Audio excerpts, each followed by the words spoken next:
Good evening. My name is Alexis Smith, and tonight I will be conducting a presentation on my business plan that I've been working on over the course of the class. And the business plan is over a farm slash ranch idea, and I decided to call it Ranch Renee. So the purpose of this business plan is to obtain grants and or loans for capital to secure funding for the business. And the total amount of capital that we're requiring right now is around $50,000. And then just to give a little information about the legal entity that we chose and why. So we chose to go with a limited liability company, formerly known as an LLC. And this is just because there will be different activities as well as animals that will be available on the ranch slash farm. And we just want to make sure that we are protected legally if there are any incidents that just so happen to occur. And also, speaking of incidents, we will also have incidental and general farming insurance. And then also just some information on the market itself. So the industry that we intend to operate in is going to be the lodging and entertainment industry. And basically, we will be providing a real life farm experience and sell merchandise and produce. So we intend to have animals there, as well as vegetation and other plants and different things like that. And we eventually want people to be able to purchase them in one of the stands or stores that we end up eventually building on the land. So I feel like it meets the customer's needs because it will be providing an experience that most people haven't had yet. And then it's also been proven to be therapeutic being in nature and also just like being around animals. I feel like it's necessary in these times, especially to have an escape and to just have an area where you can just kind of wind down and relax. And that is what we will be ultimately selling is the experience along with, like I said, different merchandise with our logos on it, as well as the produce that we actually produce on the land.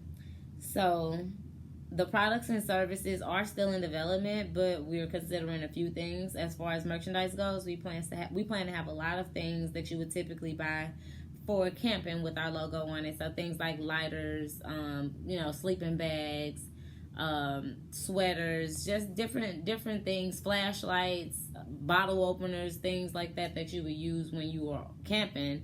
And this will help with our marketing as well and just like getting our name out there because people will see the logo and wonder like, hey, where'd you get that from? And then people will have this whole backstory about this crazy experience that they had at our ranch. And also we will focus on guests will have the option to lodge or camp. So if they want to set up camp somewhere, we'll have a specific area that's dedicated to that, where they can have tents and things like that if they want to sleep outside and be more, actually in nature. And then we'll also have a lodging experience, which will be more so not necessarily cabins, but like tiny homes.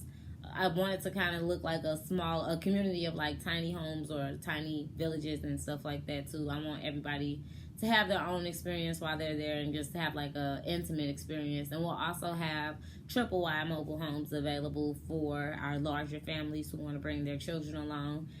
These typically can go up to 5 bedrooms I've seen, and they are pretty cheap in price as far as where they start off at. It's about $65,000, but upwards to maybe $150,000. But it's way cheaper than buying a house in this market right now.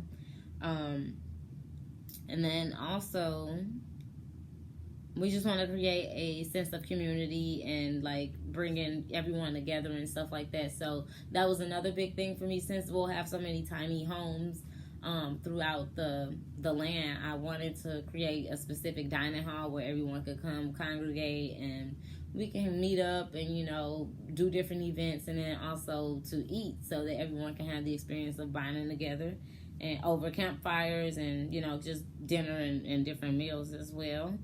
And then we will also provide fresh produce for those who can't afford it, and free access to people, free access for people to get on the farm on certain days as well. And also, we want to have a respite, or be involved with the respite program through some type of, foster or adoption agency, so where we can have those children come out on weekends and enjoy a weekend, and just kind of get away from the things that they're going through in life. And yeah, so we don't really plan on publicizing the philanthropy, really, because the focus shouldn't be on how we're helping them, but also just like how we can help one another. And as I was talking about the industry and was saying like how we're in the farming and entertainment industry, is also the lodging and entertainment industry. We're also in the farming industry as well. So as of right now, only 1.4% of farmers are of African American descent. So that is something that I want to change. And I feel like in these days, and the way that society is going with food being scarce and just all of these different plagues and just a lot of different stuff that's happening, I feel like it's just the way to go. And it's also,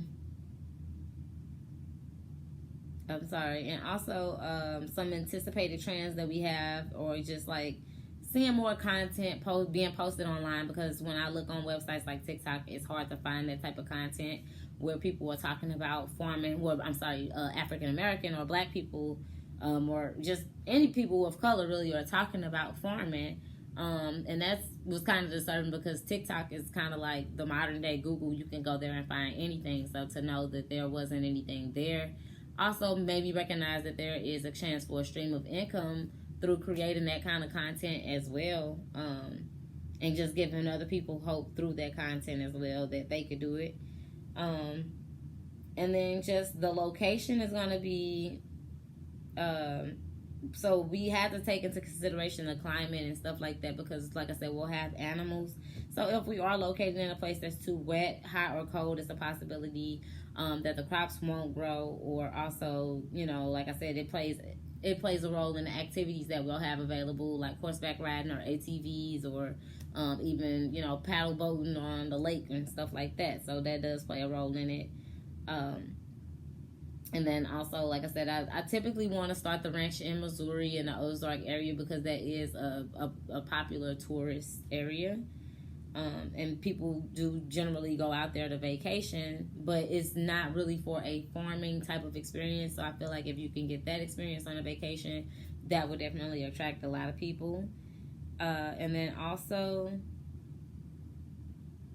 let's see here, some of the surrounding businesses in the Lake of the Ozarks will help, influence some of the business that we have as well. And it's also near many highways that connect to other states. And then I put together a income statement just showing like what the profits would be projecting, what our sales would be, and different things like that, and our assets, and including the livestock as assets. So the startup cost being $50,000, that's just going towards seeds, gardening, landscape equipment, livestock, and securing a business line of credit. So the horses usually range anywhere from $800 to about $1,200, and I put $1,500 on the high end just to be sure, because I always like to kind of plan or budget a little bit higher for the particular breed of horse that we're looking at. And then we also need to purchase the feed or grain so that they'll be able to eat. And chickens are on average about $20 per adult chicken for starters. So we'll get about like 10 of those, and that won't be much, about like $200.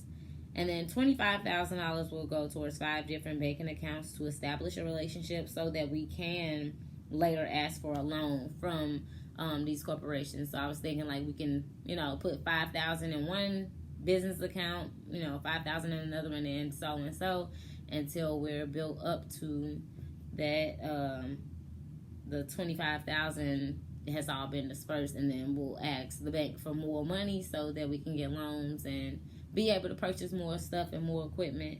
And we'll also, and also just talking about the average pricing of the mobile homes. The smaller ones, the tiny homes, were about like $200 $30 on average at Home Depot. And that's just on a monthly fee. So if you're having people to come out every weekend, you can definitely make that money back tenfold very quickly. So this is just my idea on a ranch, and hopefully I hope you guys find it interesting and effective and efficient and a fit for your investment criteria. Thank you.